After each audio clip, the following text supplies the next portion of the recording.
Honeymoon ఎలా చేసుకోవాలో చెప్తాను.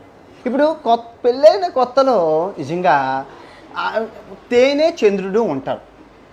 హనీ అంటే తేనె, చంద్రుడు అంటే చంద్రుడు. సో పెళ్ళైన కొత్తలో మీరు ఎంజాయ్ చేయాలి. ఎక్కడ సుదీర ప్రాంతాలకు వెళ్ళి భాగస్వామితోని ముద్దులు గిద్దులు బద్దులు చెయ్యాలి. మీరు అది మిస్ అయిపోయి పిల్లలు కలిసాక చంద్రుడు మాయమైపోతుంది, తేనె మాయమైపోతుంది. సో నేనేం చెప్తానంటే హనీమూన్ బాగా ఎంజాయ్ చేయాలి, సుదీర్ఘ ప్రాంతాలకి వెళ్ళాలి. సంసారంలోకి మీరు వచ్చేసాక పిల్లలు పుట్టేసాక మీకు అంటే అందుకే మన పెద్దలు ఏంటంటారంటే కొత్తలో కొరకొర పాతలో పరపర అనే సామెత ఉంది.